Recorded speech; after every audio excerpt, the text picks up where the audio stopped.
Yesu Kristu makube nabazalwane siyambonga uNkulunkulu imini yenkosi mayibenhle kwabangcwele isonto elesikhombisa emva kwephasika sihlangana lapha namhlanje ningibona ngikwi-view yedamu lakithi eMbumbulu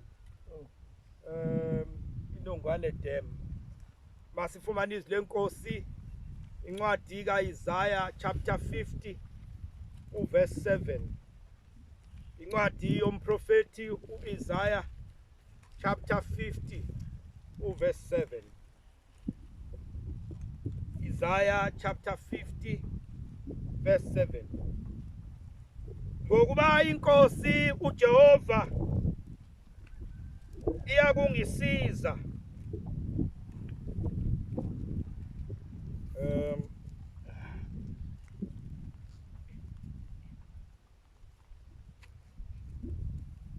ngalokho angijabhanga ngalokho ibumisile ubuso bami bunjengensengetsha ngiyazi ukuthi angikujabha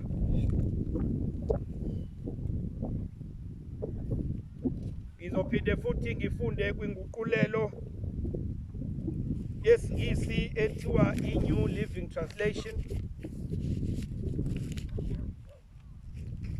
Because the sovereign Lord helps me, I will not be disgraced.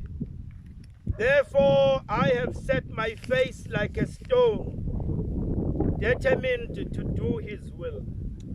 And I know that I will not be put to shame. That is Isaiah chapter 50 verse 7. Ifundo sesibili incwadi yezenzo zabapostoli isahluko sokuqala. Izenzo zabapostoli isahluko sokuqala verse 6. Acts of the Apostles chapter 1 verse 6. Khona lapho ababebuthene bambuza bathi inkosi usawubuyisela umbuso uIsrayeli ngalesi sikhathi na?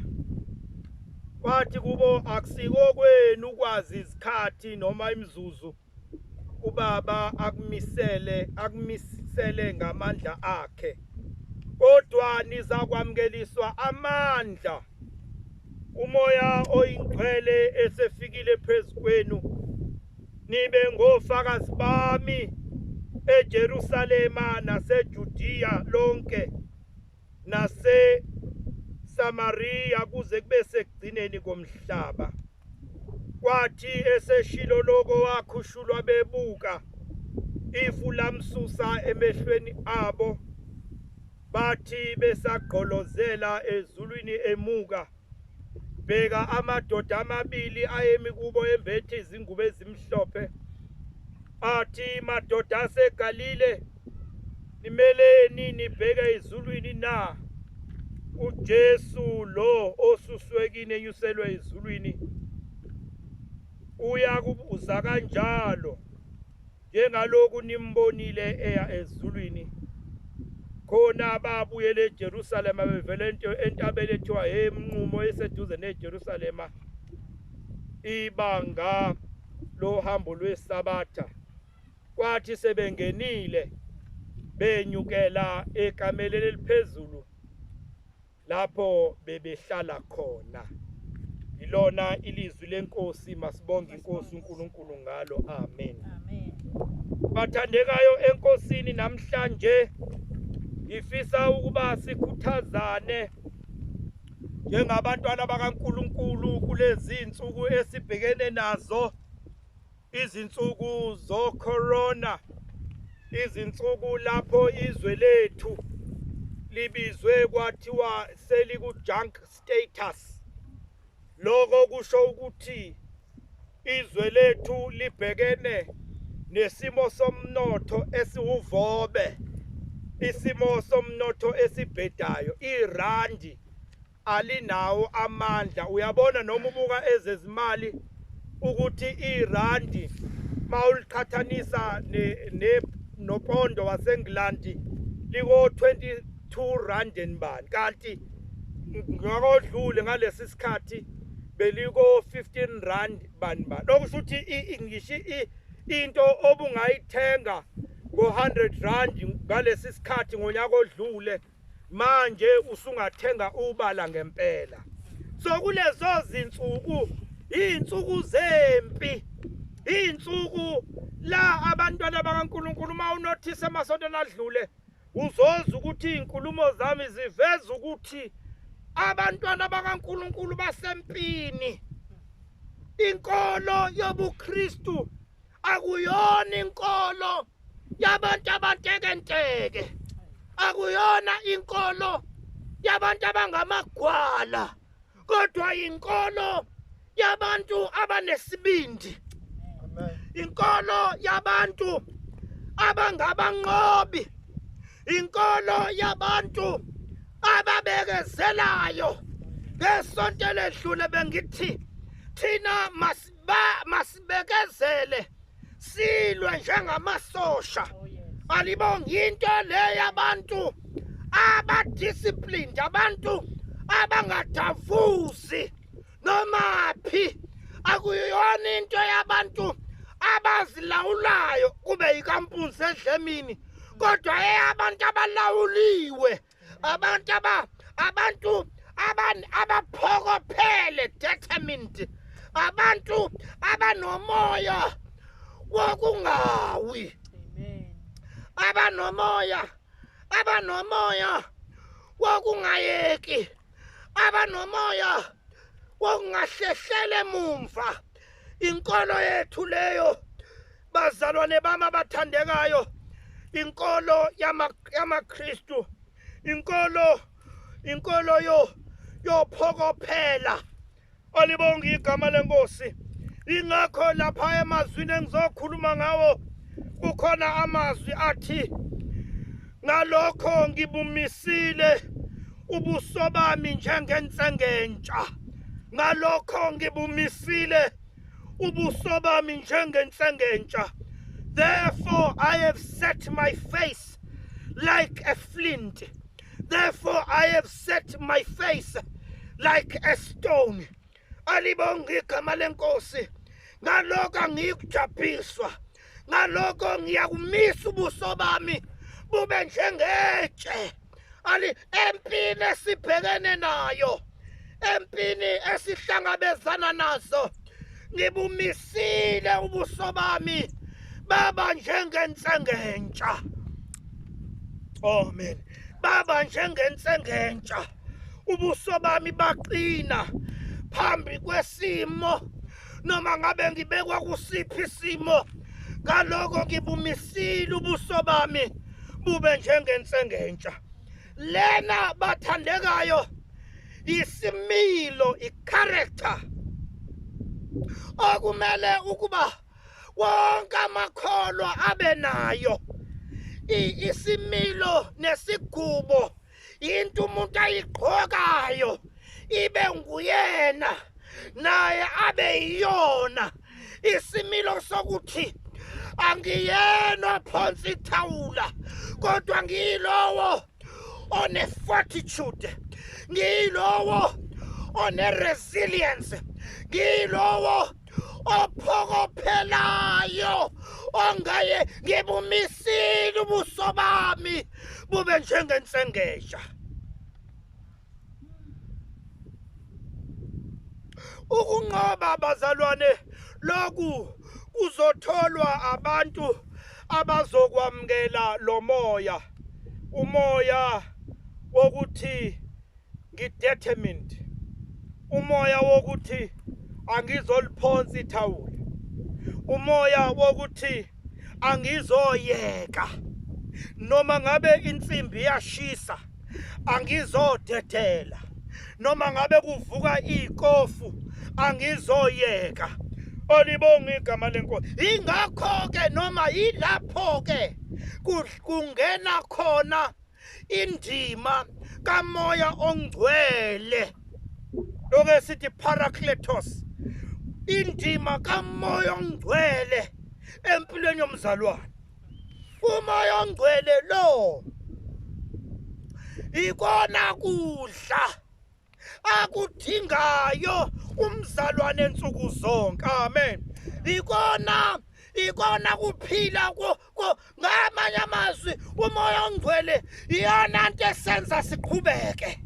Ngaphandle kukamoya ongcwele asikwazi ukwehluleka, asikwazi ukuqhubeka, siyehluleka ngaphandle umoya ongcwele ozosenza ukuba sibe nalobu buso obunjengetshe.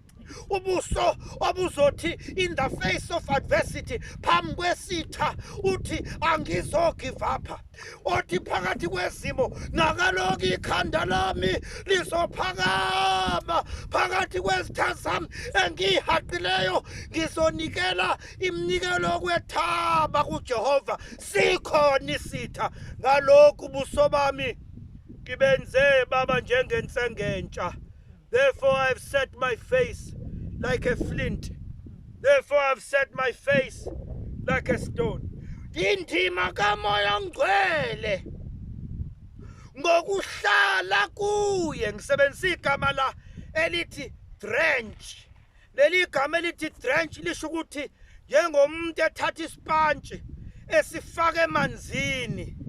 Isipantshi singena somile emanzini, kodwa ngenkathi sicindezelwa emanzini uyaphuma umoya esipantshini, bese isipantshi samukela amanzi, bese isipantshi samukele simatiswe ngamanye amazwi into ezokwenza sibe nobuso obunjengensengentsha ukuba sicwile kuye uNkulunkulu.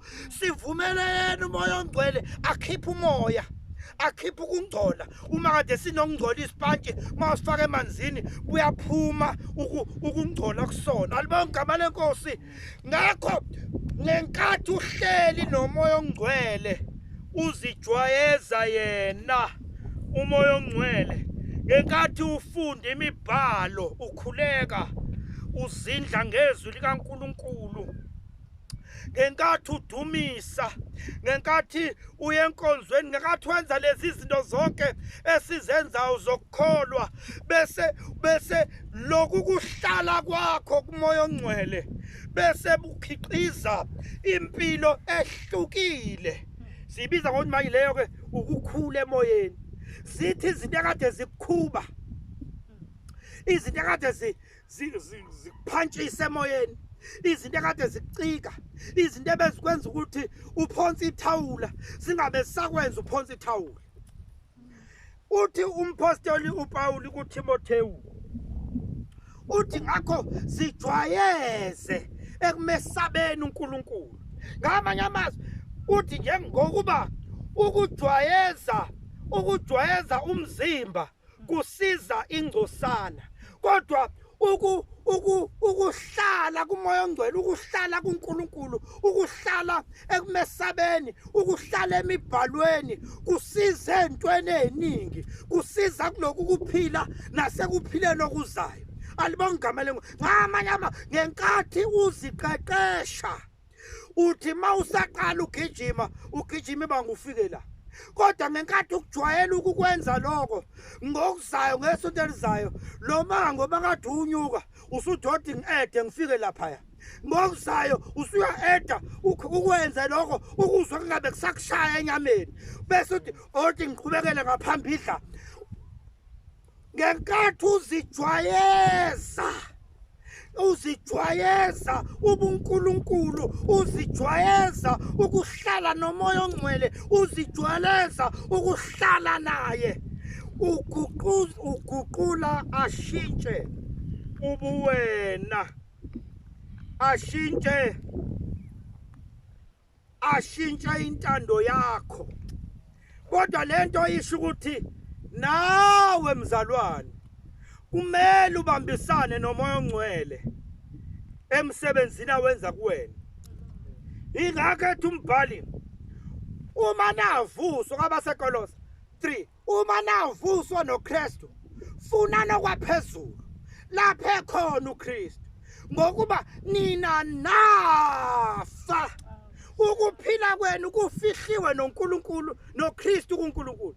athi ngaloko bulalana amalungu enasemhlabeni abese kubala ukuthi ilento ebulalwayo namanyama nawe mzalwa nakuba uNkulunkulu enomsebenzi awenzayo ngaphakathi nawe uyacooperate uyamvumela umoya ongcwele uthi Nkosi sebenza kimi guqula ingakho lemagameni okuhlabelela kukhona iculo lithi thoba njalo intando yami susu kungavumi kwami noma kulukhuni kimi intando yakho isho ukuthi lento leyo kubambisana nomoya ongcwele empilweni yakho isho ukuthi mzalwane wami othandekayo isho ukuthi you die to self uyaphela umina uyafa umina uthi mina ngiyaziwa mina ngwangqongo ngiyaziwa mina ngwangqongo ngiyaziwa mina ngwagumela ngiyaziwa mina ngwamakhaya lokho mawusuka uKristu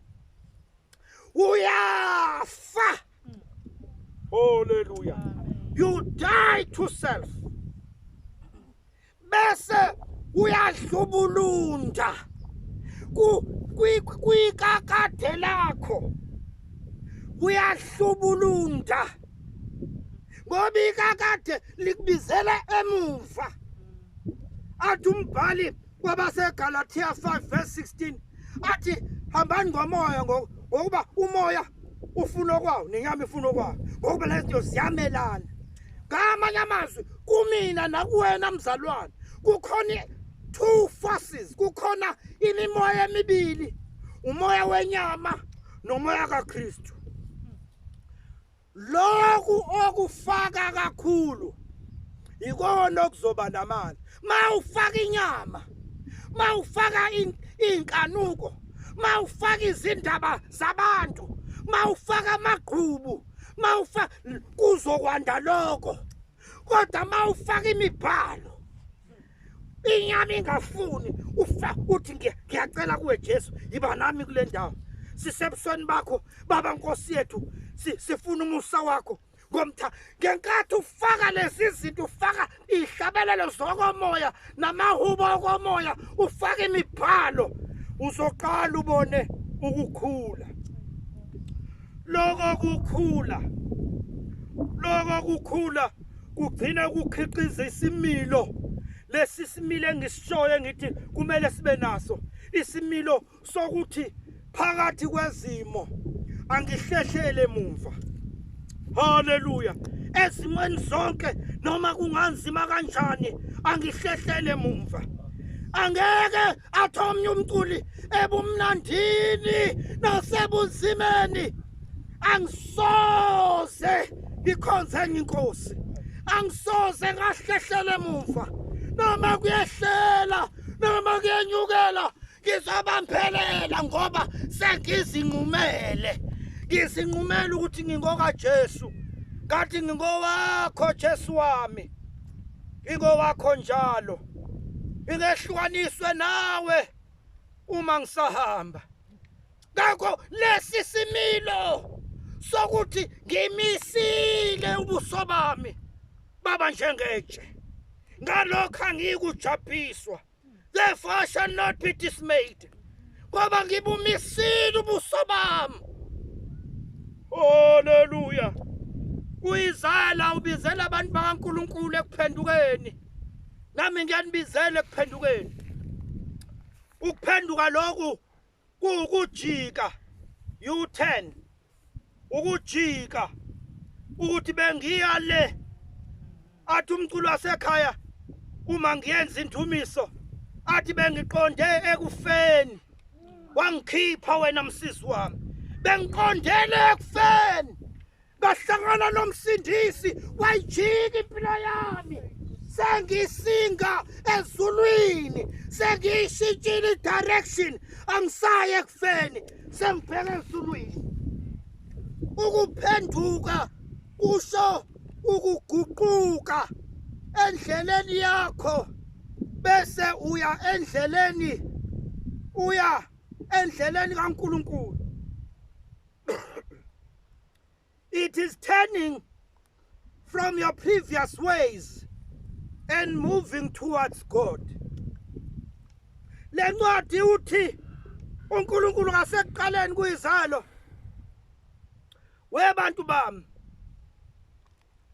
webantu bami iphi incwadi yesihlukaniso incwadi yesihlukaniso engimlahle ngayo unyoko nize nihamba nitholoza nje nize nihamba nishangaza sengathi aninayihlo engathi aninankulunkulu iphi incwadi yedivorce nahamba nimfimfitha nahamba nithinta lokuya nalokuya iphi incwadi engadivosa ngayo unyoko nize nibe ngathi nizintandane nje ngawa nilahla kanjani noma njengoba niziqhila niqhila zasono niqhila zezwe niqhila zobumina ngoba umuntu uba isiqhila to the world of the world abe nje agcwaliswe abantu bazothini njalo zonke lento abantu afunizwe lonke azathi obhala komsiza ngani umuntu ukuthi azuzizwe lonke kodwa lahlekelwe ukuphila kwakhe uthi iphi uthi ne isiphi isikweletu esilenza senihamba niziqhila nje iqhila zezwe iqhila zasono iqhila zomubi iqhila zenu ngoba omunye umuntu uyiqhila sakhe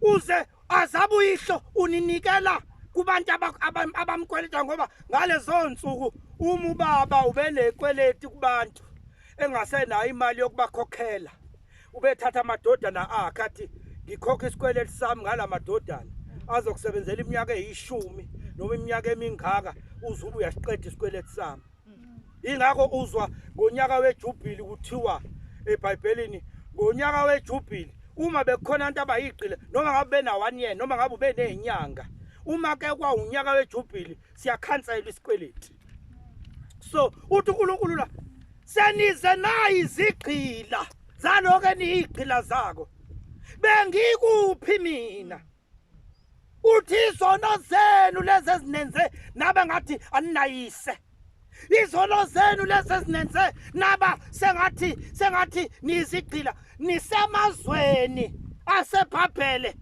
niziqhilaziwe ngoba nasuke nona kimi nganibiza nisaphuma eminyakeni edlule kuyiZaya 1 ngathi wozani sithethe indaba umizono zibovu ngingazihlanza mina nanganginaka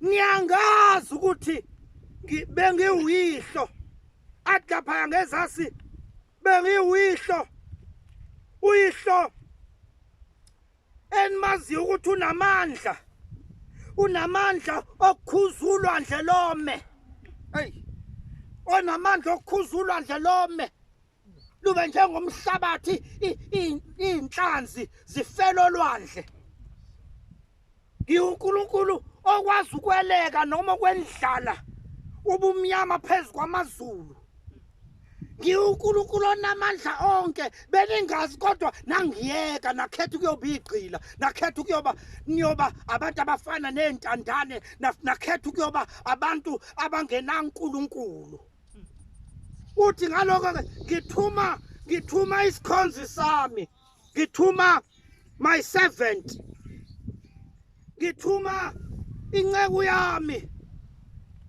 yami uMesiya umkhululi ngithuma inceku yami umkhululi ozimisela ukuba anisize ozimisela ukubalula isandla ozimisela ukuba hambe nani ozimisele ukuba nisize uyena he has been given the words of wisdom so that he can know how to comfort the weary unikwa amandla namazwi okuba umela thini kubantu abakhathazekile uyena onikwa amandla okuba understand intando kaNkulunkulu ngoba uhamba noSimakade uyinceku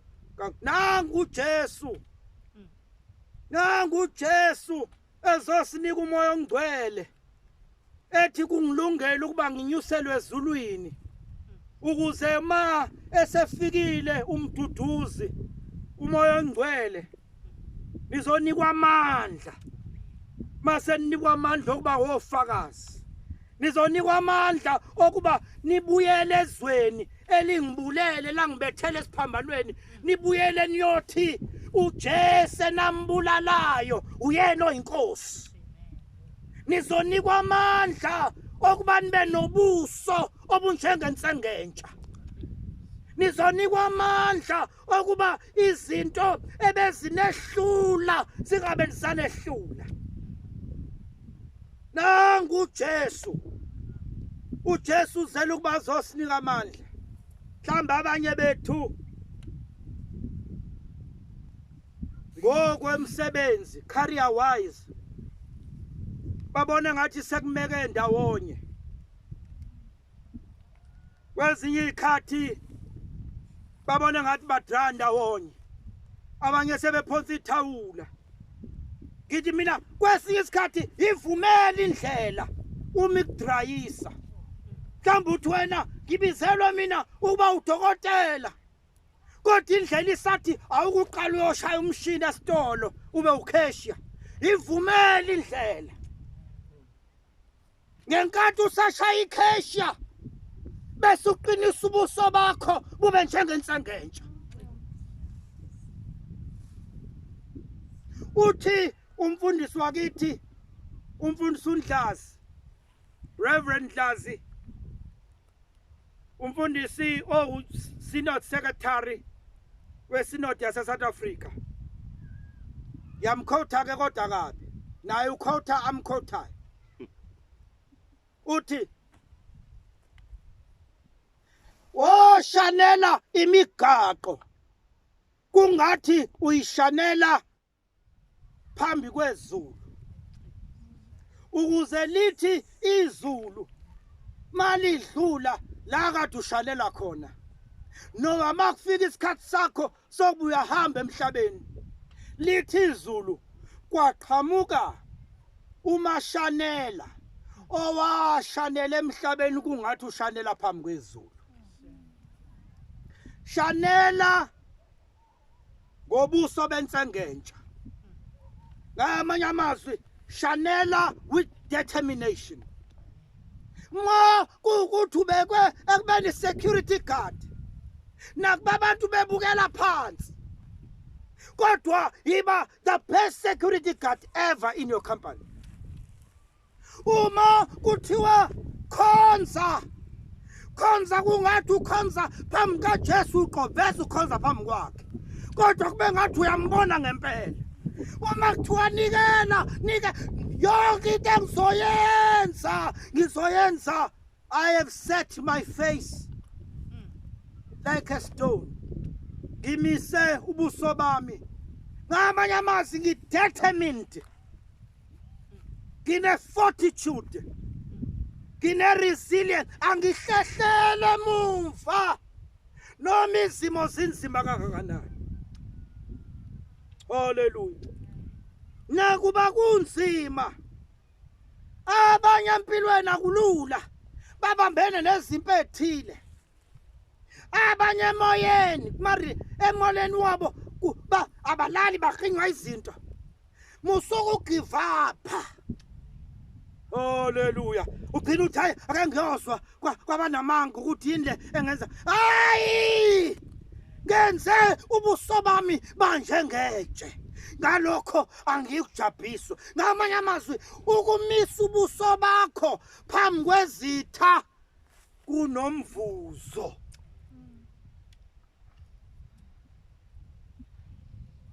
uthi ngasekupheteni uthi uPawuli kuTimotheyu ngokuba uNkulunkulu akasinikanga umoya wobugwala wokubuya sibuye sesabe kodwa umoya wamandla ngizothi kuwena sihlobo esihle kulolu suku lwenkosi angizazi izimo obhekene nazo bese ezinye mhlambe ziyakhulumeka kodwa ezinye khona ongathi mawukhuluma ngazo abantu uzitshela bazokuhleka mhlawumbe abanye bangakwenza kube igidigidi ukuthi ubatshelile, abanye mhlawumbe izimo obhekene nazo ezakho wena mhlawumbe siphakathi kwakho nomyeni wakho, mhlawumbe siphakathi kwakho nabantu abakho, mhlawumbe abantu abakho bayaziwa badumile bayinto enkulu emhlabeni kodwa abakondli.